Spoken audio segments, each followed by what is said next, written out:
Okay, today we're going to cover one specific topic within the siman that we've been dealing with in siman Reish Nun Aleph.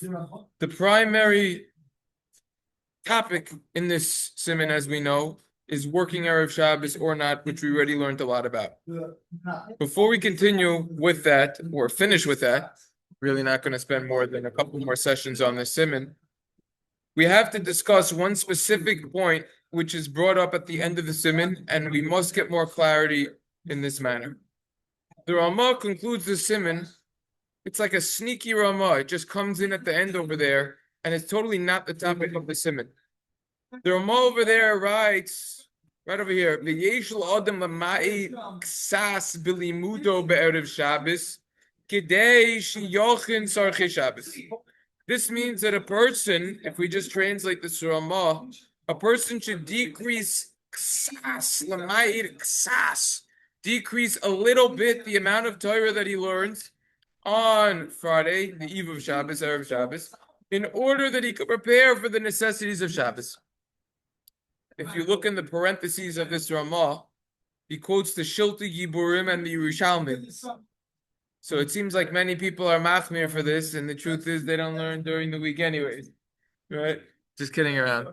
But the idea over here is that there's this concept of decreasing the amount that we learn in order that we could properly prepare for Shabbos. The Be'er Halach over here already goes into this a little bit deeper, this idea, whatever. Let's just remind ourselves of an Aruch HaShulchan, which we learned 2 sessions ago. Aruch HaShulchan at the end of Oz Gimel says, wait a second, we've got something called wives. If our wives are going to be preparing for us, if a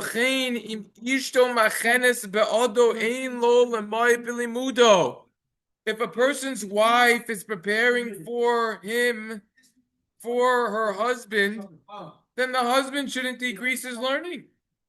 On the contrary, now he should sit and learn Torah Kedosha.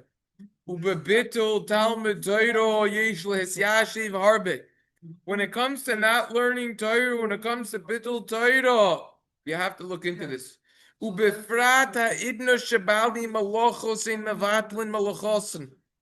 Especially look around. Are people working Erev Shabbos? This is the Big Apple. You got the hustle and the bustle. People are working the whole time. Wait a second. So if they're not stopping their work, then learning Torah, we shouldn't stop our work.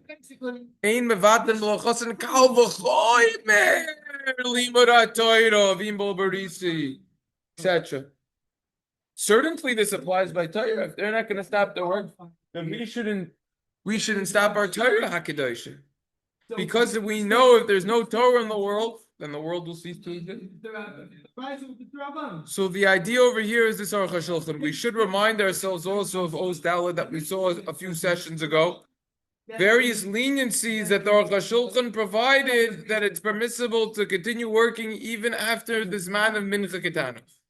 Which the truth of the matter is, this is a subject in and of itself, stopping after Mincha Ketana, and at the end, Aruch HaShulchan, after he provided the 4 leniencies, he said, by the way, this is only to defend the practice of others. However, someone who fears Hashem should do like the enactment of the Chachamim, aka stop work before Mincha Ketana minimally, which is 5:30, which is approximately 5:37. We said an afternoon on the latest Shabbos of the year over here in New York. But this is the idea. So we have to realize that we have over here this idea of, which is honestly, it really stems very nicely with this Ramah. Because the whole Iker Kapeda, the concern of this Ramah is what? Oh, you're going to be caught up in your learning, and now you're not going to properly prepare for Shabbos. That's going to be a major issue. Oh, so now if we have the wife preparing, we don't have that issue.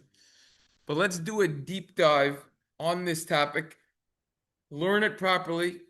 Learn about if we could learn, or learn if we should learn less. Rav Harfenis has a beautiful tshuva over here. A few tshuvas on this. In Kuf Mem Dalet. He starts off by saying, is it permissible that certain kolalim, They don't learn Erev Shabbos. They're prepared with the preparations of Shabbos. So he says, "B'derech klal in heter." Isn't it? No. Wow. You can't shut that down. You got to keep learning in the Kol Erev Shabbos. Keep it going. Especially in yeshivas with the Bachrim. These kids who aren't married over here, for sure, they need to stop. Even after Chatzos, they need to learn more. Why? Where is this coming from? Very simple. When was the last time you saw a Bachar cook for Shabbos? Doesn't happen often. The only time they cook is those few guys who now they're trying to sell children to other people or cook with other people. Those are the guys who are cooking to make a little yeah. But they don't cook. So he starts off by saying, comes along the Shilti Giburim, which we already saw quoted, and he quotes from the Yerushalmi in Tainus. Yerushalmi says in Tainus, the recordings in the Bavli of Tainus, for more details. Ready up to Chaf Aleph. Good stuff. Only 9 blot left. It's also Ladros Isha Erev Shabbos. You can't get engaged to a woman on Erev Shabbos. Also for Torah. Okay? Now, it seems like we decrease the Torah that we learn on Erev Shabbos. Why? In order that we could be involved in the preparations of Shabbos. That's why you can't get engaged to a woman on Erev Shabbos. It's quoted by the Darchei Moshe. That goes Shema, Shulchan Aruch. The Yerushalmi in Tainus, this is not brought though. However, we find something similar to this in the Yerushalmi in Beitzer. But they didn't have intention for that. Yerushalmi over there is a question. According to one opinion, you could set up the Beis Din. You could judge, judging on Erev Shabbos for life and death situations, but not for monetary. According to another opinion, it's the opposite. So the Gemara says, no, it depends. Kan la halacha, kan la divrei Torah. The Dvar Torah. It depends if it's for halacha or Torah. Pnei Moshe has a way to answer that Gemara, explain the answer of the Gemara, the Korban Eidah does. However, even according to the Shilki Geburim, that it's only you should decrease the amount that you learn. Not chas v'shalom, not to learn Torah at all. Important point. The Darchei Moshe quotes a Medrash Rabbah, Vayikra Rabbah, who says, you don't read from klaf, parchment, in Tanakh, from Minchan onwards. The reason is because that could continue a lot. That could drag out. And therefore, you could get caught up, and then you're not going to be involved with the proper preparations of Shabbos. But the Medrash, the truth of the matter is talking about Shabbos and not Erev Shabbos itself. They make this point. The Sholem Meshiv also says the Medrash in front of us is referring to Erev Tisha B'Av that falls out on Shabbos. And the text over there of the Midrash is you don't read from the Megillah of Eicha, unless it's from Minchan onwards. Now he goes back to something very practical. Nowadays there's a custom, as we know, we see with our own eyes. People aren't learning Erev Shabbos in the yeshiva. They're just not. They have no set shiurim. They got nothing over there. Why? Well, the answer to this is obvious. It's based on the Shilti Giburim. It's based on the Ramah that we just quoted. The obvious question on that is, what did the Ramah say? You should not learn at all, or you should decrease your learning? Nine. Nine. So then, how are they not learning at all over here? Huh? So perhaps this could be based on what the Maharil says in Hilchos Purim. The Maharil wouldn't teach halacha on Tainus Esther. Why? Because they need to purchase food for Purim. Oh. So the idea over here is similar. Just like by Tainus Esther, right before Purim, we say don't learn why to prepare for Purim. So to have Shabbos. Don't learn to prepare for Shabbos. We find also Knesset Gedolah says this. After he quotes the Shilti Kiburim, he says this is a basis for not having yeshiva on Erev Shabbos. Now, in the Seder Hayoim, it's clear that you shouldn't stop learning in public. If you have a chabura, a shir in public, you shouldn't stop learning. I think the Mishnah Berurah quoted this, right? So if we look down over here, in the Mishnah Brew on this Ramah. Ubesefer Seder Yom Kasav. If you learn with a lot of people, don't cancel it. So the Mishnah Brew made the Seder Yom famous. Keep going. Yeah? What? You gotta go look at it? Right over here. This is the Mishnah Brew at the end of Rishon. It's our sermon. Rishon. Yeah. So yesterday quickly. So he says, don't stop it. However, when it comes to learning Torah that has no amount, you need to worry. Maybe it's gonna continue. You're gonna get caught up. And for most people, halabai.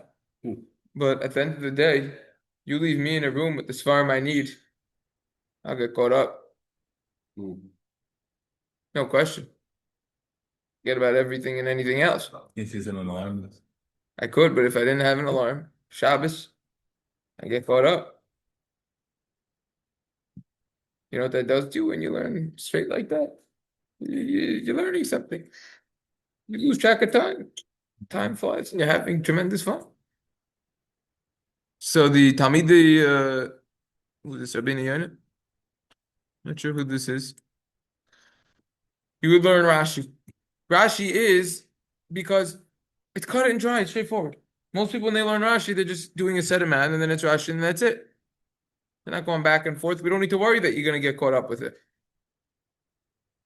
Even though that you could learn Rashi in depth and could get caught up, but most people don't do that like that.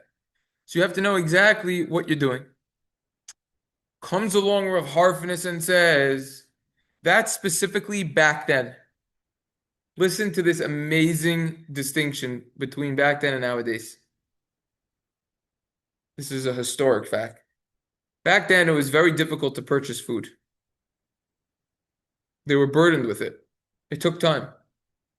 Nowadays, unlike nowadays, it's very easy. Most food that we have is already totally ready to go. For example, we don't even need to think twice about the shechita when it comes to the meat. Everything is just ready for us. It's all packaged. It was all cleaned, all the meat. It was already salted. It was all good. All you got to do is go to the supermarket, buy it, and cook it. And by the way, our ovens, our grills, our stoves are more powerful. And everything cooks very quick nowadays. Also with fish, same story. Everything is quicker. You don't need to start cutting it up. You don't need to start adding wood to the fire.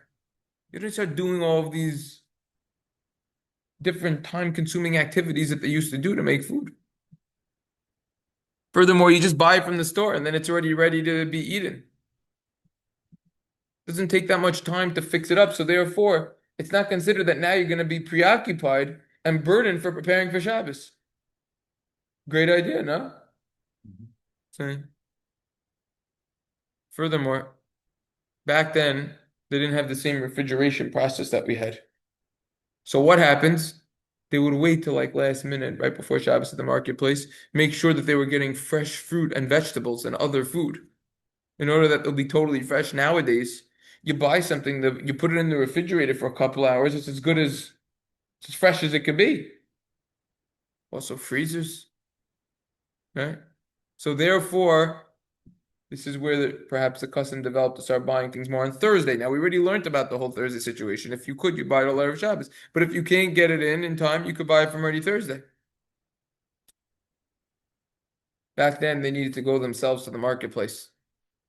Nowadays, I just want to add the missing words over here that's not over here. You got Instacart, right? You've got Uber Eats. You've got all of these different types of what do you call those? Like programs, businesses, essentially, if you call them, where they just drop the food right off. Even the grocery stores themselves deliver sometimes without a charge. I don't know. We don't really do it, but apparently you pay a little bit more for the Instacart. That's what I'm told. Yeah, but look, in the press, it could be done. You know, certain places they do deliver for free. Walmart delivers for free. Do that sometimes. So this whole idea of it's going to take up time isn't as applicable. Now you'll say, but nowadays we're busy with other things in the house that they weren't busy with back then. Cleaning the house. We have bigger houses, you could say. Who says that that pushes off learning? When the rabbis over here are teaching us about the preparations of Shabbos that push off learning, we have to categorize that, right? Like when it comes to before Pesach, people clean and everything, Pesach cleaning. We have to determine if something is Pesach cleaning or if it's spring cleaning. What exactly is it over here? Right? You go. We have to determine, is something Pesach cleaning or is it spring cleaning? It's the same exact thing over here. We have to determine over here, is this really a preparation of Shabbos or not? That's what we have to determine. So the idea over here is this idea of cleaning the house and the like, we don't find this. That this is an obligation for Shabbos. All we find, you make the bed. Finish. So it's not totally mevulval, totally messy. Right? Regarding preparing the food, that's a mitzvah. Karas l'sham b'saynik. The food preparations will push off the learning. That's why we learned in Siman Reish Nun, the Mishnah Berurah quoted the Chai Adam, who said that you need to sweep the house.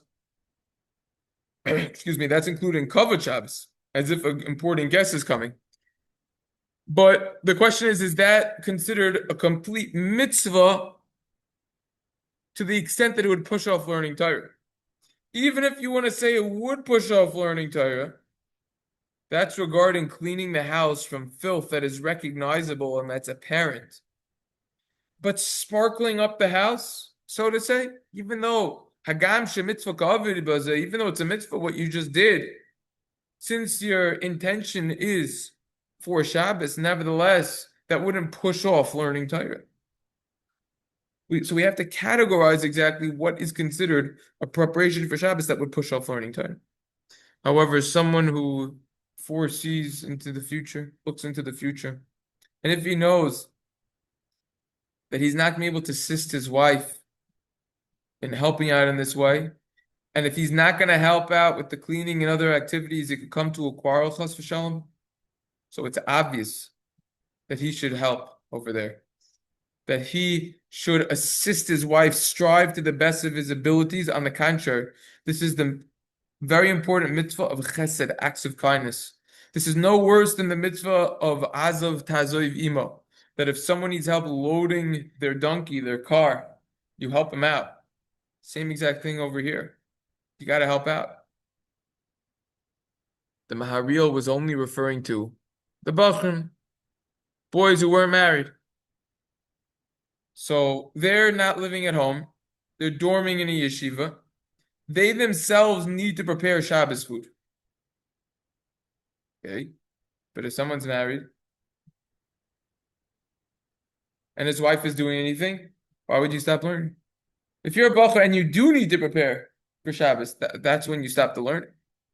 But if you're married, your wife's doing anything, why would you stop learning? Oh, we learned everyone should personally be involved with the preparations of Shabbos. Better perform a mitzvah yourself rather than have someone else do it. Some iteration or an old discussion that we discussed. Nevertheless, you could just do something a little bit. Right? After the afternoon, everyone will be free. That's good. That's all you need to do. You could just do something a little bit. Mariel himself says that these Bachrim who are free, other people are preparing the Shabbos food for them, aka most Bachrim nowadays. Learn away. You should be learning away. No question over there. Give shear to them.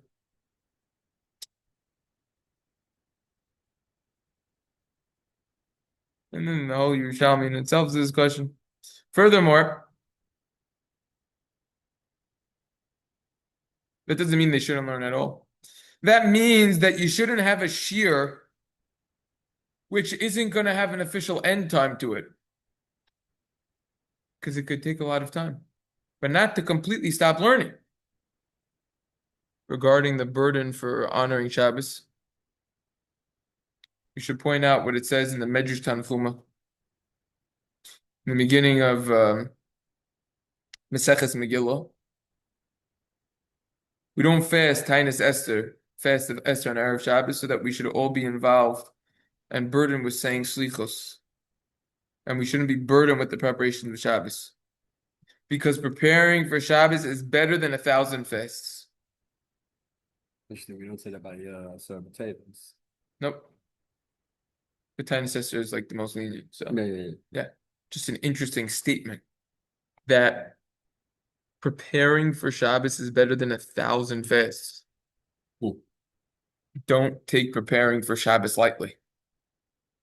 If there's one thing that we've been learning about for the last couple of months when we've been learning these halachas in depth, it's the importance of preparing for Shabbos. His next shaila is, what about in yeshivas? That could they continue learning on Erev Shabbos after the afternoon? On the contrary, especially yeshivas that have a kitchen and they're making the food. We already discussed the previous, I mean, that was cold. Now we're going to discuss yeshivas more. I mean, we touched upon yeshivas a little bit in that shuv, but now he's going to discuss some more. Nowadays, the bachrim in yeshiva, they don't have to do anything. Especially when they're living in a dorm. Everything is prepared. There's nothing for them to do, literally. The people appointed for it, they get paid, chef, kitchen, finished. Staff back there. They don't even let people help if they wanted to. Says Rav Harfenis, I don't see any way to permit them to stop learning, even once midday approaches. It's logical. They should continue learning till they have time for everyone to prepare for their specific individual needs. AKA, getting in a shower, throwing on a suit. Doesn't take that much time. No one's putting on makeup. Ooh. How much time does that really take? 20 minutes? If you're going slow? If you're taking a long shower, 25 minutes? How long does it take? You're picking out your outfit? Come on. And he said the Satmar Rebbe discussed this point. Everyone in the yeshiva is obligated to come to the yeshiva on Erev Shabbos and to learn like the rest of the week. It says in your Adaya, Siman Reish Mem Hey, Sif Yud Beis, we don't stop the children learning Torah, except for Erev Shabbos and Erev Yontif, B'soif hayoim, at the end of the day. Yeah, at the end of the day, but until the end of the day, they should continue learning regularly. This is open rebuke to people. All of these people who learn less, you see the base medrash is totally empty the whole day. It's really so sad. I remember when I was a bacher, I was there, and there were a few other people in the base medrash. Some of them asmidim. One person, I remember he was there. Now he's a rav. He was there every Erev Shabbos, hours. The base medrash from 2 o'clock to 6 o'clock, no one was there. Why is it empty? Why is it empty for 4 hours? What's everyone doing? No downtime. Yeah, okay, downtime. How much downtime do you need? You have the whole Shabbos, so downtime. Yeah, okay. Saying, you have motivation, you need downtime. You need 4 hours of downtime. It doesn't take 4 hours to play basketball. I don't even think that the gym was open. I don't even know. I never used the gym once in 8 years. But I don't know. Okay. Everyone needs downtime, but every single person to take the downtime right then and there. I don't know. People have downtime at night. Believe me, most people were not learning the whole time uninterrupted anyways during the time when you're supposed to be learning anyways. The amount of schmoozing and everything, that's something else. Depends on the yeshiva and how serious it is, but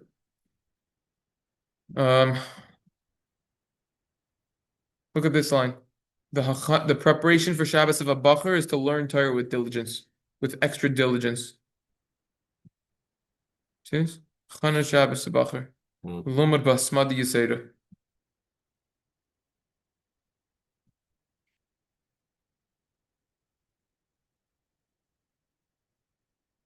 The learning Torah in public will not get pushed off. Ein nidchas mei mitzvah she'eino chiyuvos.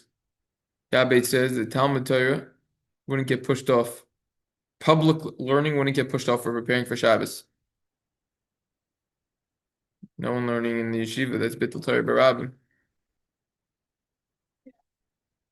Especially that which we said in another place, that even when a lot of people are learning, everyone individually, and they're all learning their own things, that's called Talmud Torah Barabim. That's called public learning, and that has to continue Erev Shabbos as well. Really, even if everybody's learning their own separate That's thing. right, because it's a lot of people that are learning together. Interesting. Okay. Then he says Is tangentially, he quoting for that? Who says that? I think he says I talked about this in another place. He doesn't quote where. This could be based on a Yabetz. Okay. Yeah. Interesting. Then he quotes his other sefer that he has, Sifri, my sefer.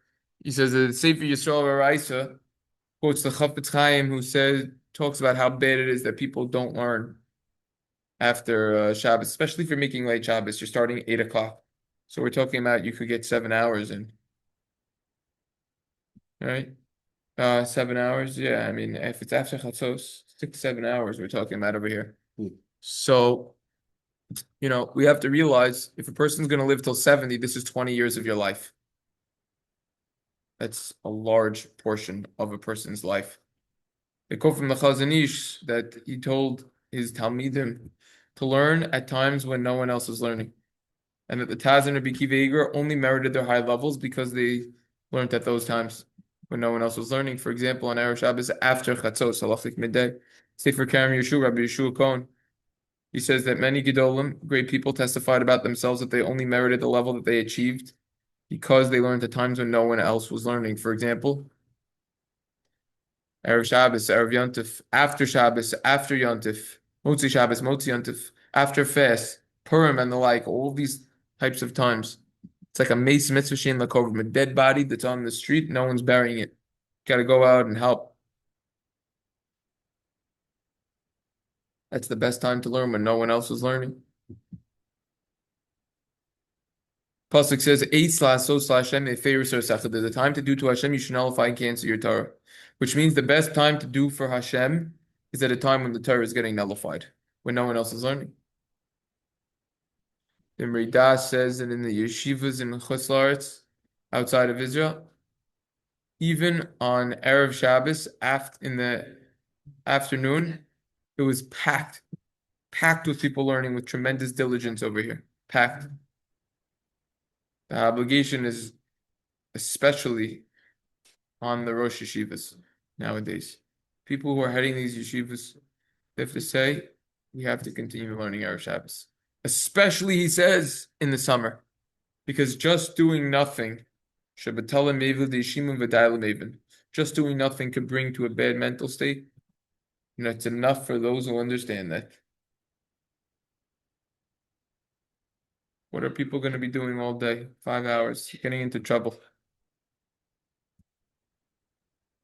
Let's finish this last tshuva on with this one. When do you need to learn until? Very simple. Till near Shabbos, end of the day. Like we saw a quarter before the Shulchan Aruch in your day over there. End of the day. You got to keep learning until the end. Also, Yontif, other times as well. Keep going until the end. They made an enactment in Israel. You got to keep learning until at least 3 hours before Shabbos. That's the earliest you could take off. Erev Shabbos and Erev Yontif. Yeah? Mhm. Kedushas Yom Tov says he made a condition with the malamed of his children, with the teacher, the person who taught his children. The Yoel Moshe and the Eitzi Chaim, who said, learn with them, Shulchan Aruch, also on Erev Shabbos and Yom Tov. He stipulated with the teacher, he said, you have to continue learning. So then he says something very interesting, which really talks to me also. Nowadays, it's very interesting. Most yeshivas end by Chatzos, no matter what time of year, whether it's winter and Shabbos starting at 4:20, 4:30, or summer and Shabbos is starting 8:20, and even if you make early Shabbos, whatever, still it's much later. So it's a very interesting idea. So don't say it's that the teachers don't want to work and get paid more. That's not true. That's not true. Nevertheless, since this was the custom that developed, so now the father has a responsibility to teach his children. Mm. Yeah, that's right. Because the only reason why a father doesn't teach his children if he's paying someone else to do it on his behalf. But if they're not stepping in, that obligation goes back on him. And then he says tangentially, it says in Shulchan Aruch in Yardei and Siman Reish Mem Hey, Sif Yudalid, that on Shabbos the teacher learns with the children. On Shabbos, you continue the learning also. Don't stop just because of Shabbos. A lot of times, kids they barely learn anything the whole Shabbos. It's terrible. There's afternoons every single Shabbos. That is a time to take advantage. Kids don't nap. They don't. So they should head to the base medrash. They should be learning. Right? Or they should head to the house of their rabbis, learn there a little. Nowadays, what I've seen is they usually get together in a base medrash. And if you wouldn't have the rabbeim that are teaching the children, guess what? Father needs to step up. Father needs to teach his own kid.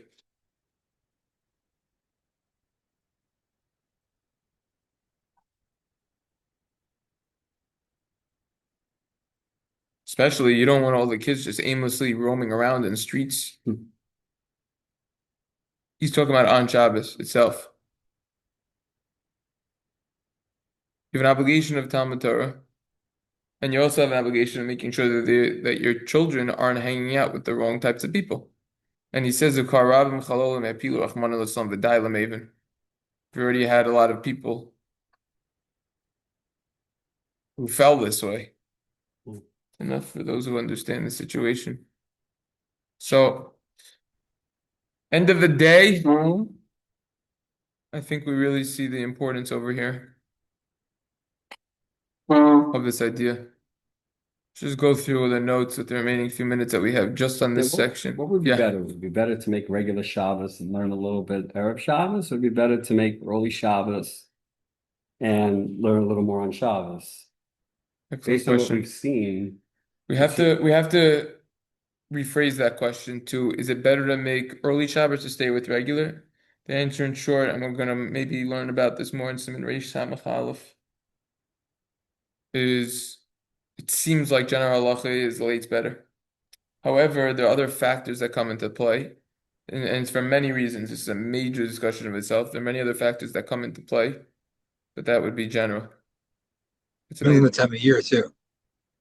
No, obviously we're talking about the summer. No one's making early Shabbos in the winter, David. You can make, is there any problem with making it? You technically could, but no. Why would anyone want to start Shabbos earlier than 4:30?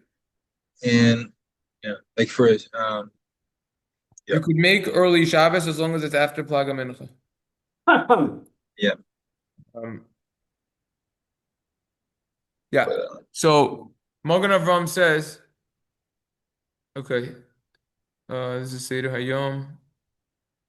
Kedushay Mikvecha Targmar of Shabbos. Shulchan. Okay, we already saw all of this. This is not. We don't need to see that. That's summary of what we did. I would say this. I would say this. Some of the factors of making early Shabbos are, when it comes to the chinuch of children and to get them involved and everything, yeah. But you'll have them the next day. You'll have them in the winter. They know what's going on. Or they could take a nap or Shabbos, something if you really want them to be there, and then they'll be fine. sometimes even an early Shabbos is still late, you know? Right, correct.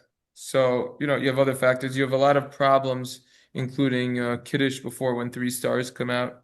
Potentially, I say that with a very strong potentially. You have to eat challah after when 3 stars come out also. After a pishma. I mean, there's a lot of potential halachic issues that come into play. In general, just davening earlier, but most people do that. You also have to figure. I know for me, I could tell you personally, when you wait so long to start Shabbos, you get very tired. You come home, it's nine, Late, it's 9, 10, let's say. It's late to sit and eat a big meal. kids around, they're cranky. Yeah, the kid's already sleeping by 9, 10, usually. Depends. Look, it depends what time they went to sleep the night before, what time they wake up. Did they nap? Did they not? How active were they that day? It depends on a lot of factors. But yeah, we'll have to cover that topic. So this, I just felt that it was good to organize it in this way that we'll spend an official session on this last part of the sif over there, which is important to properly learn. The truth of the matter is that one of these chuvas from the Rav Harford's Nishma Shabbos, we did on another simon. I think we did one of them, 1 out of 3, but here we're learning the topic. We have it in order. Chazar never heard a person on the contrary. So we'll probably pick it up tomorrow. We'll finish up the simon either tomorrow or the next day. That's what we'll do. Then we'll get a review. We'll move on to the next one. All right, everyone should have a wonderful day. Oh.